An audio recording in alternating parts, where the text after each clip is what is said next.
E aí, pessoal, como vocês estão? Olha o Pastor Raul aqui para mais um Nascido ESC, para mais um capítulo da nossa série a respeito do quê? A respeito da armadura de Deus. Continuamos a nossa introdução, nós continuamos a contextualizar toda a questão para a gente poder chegar nos itens da armadura. E hoje nós vamos lá em Efésios 6, a partir do verso 12 e 13. Nós vamos ver o 12 e o 13, nós vamos analisar esses versos da maneira mais completa para a gente entender todo o caráter dessa passagem, tá bom, pessoal? A gente tem que entender essa parte. Lembrando você, pastor, eu não quero perder nenhum episódio dessa série. Ah, pastor, legal essa série, mas eu não quero perder nenhum episódio da série sobre a armadura de Deus. Eu quero aprender totalmente tudo que eu puder sobre essa questão da armadura de Deus. Então, primeiro, se é inscrito no canal, se inscreve no canal e ativa o sininho.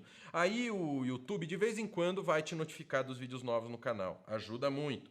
Agora, para você não perder nenhum vídeo, aqui na descrição tem um link com todas as redes sociais do Nascido, o link para baixar nossos e-books gratuitos, tá bom? Você clica ali num link que vai levar você para o nosso canal do Telegram. No canal do Telegram a gente avisa de todos os vídeos, quando a gente entra ao vivo, tudo bonitinho, você não perde nada. Então vamos lá, vamos parar de conversa fiada e vamos continuar nosso estudo, porque a gente tem muito que aprender a respeito do quê? Da armadura de Deus. Então vamos lá. Bom, hoje nós vamos ver, como eu disse, Efésios 6, 12 a 13, entendeu? A gente vai primeiro ver o aspecto de lutar contra o inimigo certo. Vamos ver, ó. Vamos ler comigo. Efésios 6, 12 e 13. Pois a nossa luta não é contra seres humanos, mas contra os poderes e autoridades, contra os dominadores desse mundo de trevas, contra as forças espirituais do mal nas regiões celestes. 13. Por isso, vistam toda a armadura de Deus, para que possam resistir no dia mau e permanecer inabaláveis depois de terem feito tudo. Bom, primeiro, esse toque que o apóstolo está dando, essa instrução, é que a gente não deve lutar contra a carne e contra o sangue. A gente não luta contra a carne, contra os homens. Os homens são frágeis. Por mais que pareça que aquela pessoa está cometendo aquela baita injustiça, a nossa luta não é contra ele. Os homens são frágeis. Gálatas 1,16 fala assim: revelar seu filho em mim, para que o pregasse contra os gentios, sem detença. Não consultei carne e sangue. Não consultei carne e sangue. Ou seja, o carne e o sangue são falhos. Quando a gente fechar os olhos, isso aqui vai virar adubo. Pessoal, não é nem pó, vai virar adubo. Vocês sabem o que é isso? Com todas as enfermidades físicas, mentais que o corpo tem, que a nossa carne tem, a nossa luta é contra uma hoste maldita. A nossa luta é contra espíritos malignos. O diabo e seus demônios. Não tem outra explicação.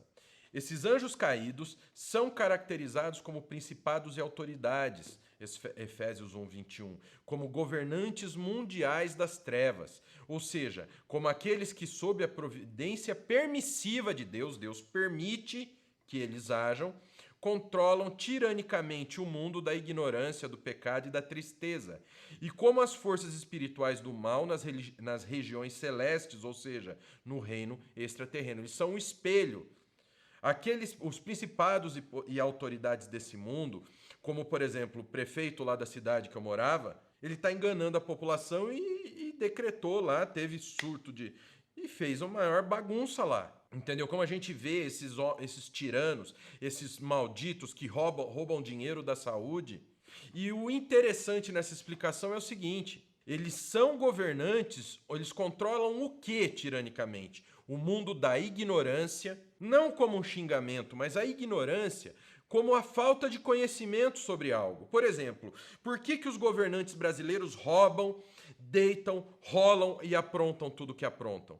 Porque o nosso povo não sabe a força que tem. O povo brasileiro não sabe o que ele pode fazer e quais são seus direitos. Então eles são dominados por uma minoria. Como acontece, por exemplo, se você pegar um elefante que ficou anos preso numa estaca, pegar ele, amarrar a perna dele no pé de uma cadeira com rodinha, ele nunca vai mover essa cadeira 1 milímetro, porque ele já está condicionado a isso.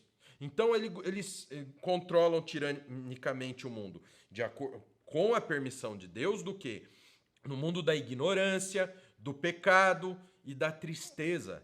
Isso é que eles governam. E eles fazem isso como as forças espirituais do mal nas regiões celestes, porque são com esses que eles têm comunhão. Você vai me falar que esses homens que roubam, que deixam crianças morrer de fome, ou deixam idosos morrer no corredor de hospital porque eles preferem roubar, que eles têm a comunhão com o Senhor? Não, eles têm a comunhão com os seres espirituais do mal. Entendem?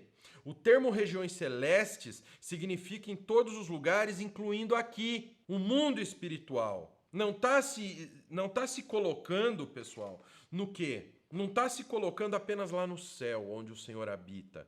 Então, quando aqui a gente escuta regiões celestiais, a gente está falando de todo o mundo espiritual. Então, a nossa luta é isso. Tá? A nossa luta é contra os seres espirituais, não contra a carne. Não adianta você ir lá e acabar com um tirano desse porque outro vai aparecer, porque são seres celestiais do mal, são seres espirituais do mal que cometem que fazem o que é mal.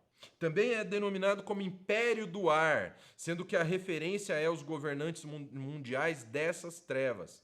E quando o apóstolo fala que com a armadura completa de Deus, inclusive armas como escudo e espada, a gente vê isso até lá no verso 16 e 17, a gente deve lutar contra uma hoste espiritual. E a gente tem que entender, pessoal, que as armas da nossa armadura, então, quando o apóstolo diz que é para a gente se revestir com a armadura completa de Deus, falando de espada, falando de couraça, falando de sandália, de bota, de capacete, ele não está automaticamente mandando a gente desfocar do mundo espiritual e se focar no mundo terreno, mas ele faz uma analogia dessa armadura. Ele faz o que representaria isso que nós temos que fazer, entendeu? Ele faz uma analogia, o que seria uma armadura no mundo espiritual para nós. E esse é o ponto. Então no verso 13 ele fala assim, ó: vistam toda a armadura de Deus para que possam resistir no dia mau e permanecer inabaláveis depois de terem feito o quê? Tudo. Amém? Então a gente tem que entender isso. Vistam toda a armadura de Deus para que possa resistir ao dia mau. Legal, vestir a armadura de Deus. Mas peraí, não é espiritual? Então é uma analogia. Entendam isso, que isso é muito importante mesmo. Então a gente tem que entender o seguinte, ó: por isso vistam, tomai para vós a armadura. A gente vê, tomai para si a armadura, tomai para vós. Então, se a gente vestir a armadura de Deus e a gente lutar valentemente até o fim, ou seja, perseverar, a gente se manter na luta contra o pecado, a gente batalhar contra as hostes espirituais do mal, contra Satanás, a gente vai ficar firme. A gente tem que se manter firme. Com a armadura a gente consegue ficar firme. Aí se pergunta, mas qual é a figura da armadura? De onde surgiu a figura da armadura? Então, quando se pergunta qual foi a fonte dessa figura da armadura, alguns sustentam a opinião de que várias das peças do equipamento mencionado aqui foram sugeridas pela guarda romana, a qual Paulo se achava ligado por meio de uma corrente ou algemas. Ou seja, Paulo tinha o conhecimento dos equipamentos da guarda romana. Então daí que vem essa ideia. Mas é difícil crer que um guarda dentro de uma prisão, porque pensam o quê? Não, Paulo estava descrevendo um guarda porque ele ficou preso várias vezes. Então, se ele ficou preso, ele viu a figura do guarda. Mas é difícil crer que um guarda dentro da prisão usasse um grande escudo, como a gente vê no verso 16. Porque o que ele vai fazer com o escudo dentro de uma prisão? Mesmo nas prisões de hoje. Se você vê o guarda, eles vão pegar o escudo quando há o quê? Quando há uma rebelião, quando ele tem que combater dentro da cadeia. Mas ele não fica com o escudo, com a lança pronto, certo? Com todos os seus equipamentos. Então, com relação ao guerreiro romano, o historiador grego Políbio o descreve com um escudo, espada, 2 azagaias, um elmo, grevas e uma proteção para o coração ou algo mais elaborado em seu lugar.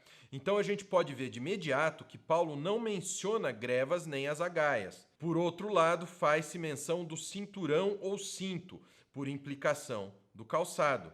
Talvez a melhor resposta para essa pergunta, da origem dessa imagem dessa armadura que Paulo fala pra gente aqui vai para uma direção mais geral. O apóstolo está pensando no soldado romano completamente armado, mas ao usar essas metáforas, ao usar as figuras de uma armadura, ele está recebendo influências de passagens do Antigo Testamento, como Isaías 11:5, por exemplo. A justiça será o cinto dos seus lombos e a fidelidade o cinto dos seus rins. Por exemplo, Isaías 49:2 diz, fez a minha boca como uma espada aguda, na sombra da sua mão me escondeu. Fez-me como uma flecha polida e me guardou na sua aljava. Então, ele estava misturando a figura do soldado romano, porque ele, sendo um cidadão romano, ele tinha essa imagem. Ele estava fazendo alusão ao que ele conhecia do Antigo Testamento, entendeu? Então, ele não copia literalmente a armadura da época, mas ele ajusta num propósito pessoal. E a gente tem que ter em mente que muito antes Paulo fez uso de uma linguagem assim. Nós, porém, que somos do dia, sejamos sóbrios, revestindo-nos com a couraça da fé e amor, e tomando como capacete a esperança da salvação, lá em 1 Tessalonicenses 5:8. Ele fala sobre isso, entendeu? Então a gente tem que entender isso. O que nós aprendemos hoje? Vamos fazer um resumo. Primeiro, a gente não está lutando nesse mundo. Então, quando a gente fala de uma armadura, a gente não está falando de equipamentos de hoje. Por exemplo, o cantor na igreja usar instrumentos. Não é isso. A gente não está falando de você pegar um porrete e brigar com o apóstata que está lá fora, com o gentil que está lá fora.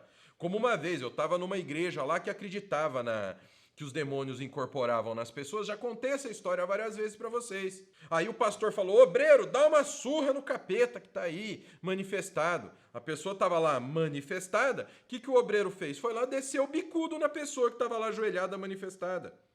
Nossa luta não é contra isso. Nossa luta não é contra o político que é tirano, que rouba, que é corrupto. Nós vamos sim participar como cidadãos de todos os processos democráticos que estiverem em nossas mãos para que nós ajudemos a que essa situação melhore. Por mais que lá no Antigo Testamento, quando o povo de Deus escolheu um rei, Deus falou o que o rei iria fazer. Ele vai tomar parte da tua colheita, ele vai tomar tuas filhas para servir no palácio dele, ele vai tomar os seus filhos para a guerra. Então, nossa luta, pessoal, não é contra essas pessoas. Repito, nós vamos exercitar os nossos direitos democráticos. Então, se tiver uma manifestação, nós vamos. Se no voto, nós vamos procurar votar no melhorzinho. Mas nós temos que entender que a luta não é contra a carne. Nós temos uma luta espiritual que é muito mais importante. E aí vem a armadura. E aí a gente tem que pensar nisso, que nós temos que tomar para nós a armadura, mas entender que essa armadura é no aspecto espiritual. Nós vamos nos municiar de coisas espirituais para a nossa luta. Então, do mesmo jeito que a luta é espiritual, nós temos que lançar mão de coisas espirituais para lutar. Então, temos que estar em oração, temos que estar munidos da verdade, temos que estar munidos da justiça. Essas são as armas, a palavra de Deus. Palavra de Deus, nós temos que municiar a palavra de Deus. Quantas vezes por dia nós lemos a palavra de Deus? Fala para mim, quantas vezes por dia nós estamos manipulando a palavra de Deus, nós lemos, nós estudamos, nós buscamos ao Senhor? Vocês acham que deixando as coisas do nosso estudo bíblico apenas para o horário que nós temos livre, vocês acham que isso é vestir, é usar a espada? Oração, enquanto nós estamos fazendo coisas que julgamos importantes do nosso dia a dia, e aí ficamos com vãs repetições dizendo que isso é oração, nós achamos que isso realmente nós estamos orando no Espírito. Eu estou aqui fazendo um relatório no meu trabalho, mas aqui eu estou. Senhor, me ajuda, e não sei o quê, bababá. A hora que você vê, você não lembra nem o que você falou. Então nós temos que entender que a nossa luta é espiritual e nós temos que colocar as coisas de Deus como uma prioridade. Então isso que eu quero trazer para vocês. Isso que nós resumimos do que aprendemos hoje. E no próximo Nascido ESC nós vamos continuar aprendendo sobre a armadura de Deus. Não se esqueça do link aqui na descrição. Lá tem todas as nossas redes sociais, link para você baixar nossos e-books gratuitos. Acessa lá nosso canal no Telegram, que assim você não vai perder nenhum vídeo aqui do Nascido de Novo. Que o Pai, o Filho e o Espírito Santo de Deus abençoe muito a vida de vocês. Até a próxima, em nome de Jesus.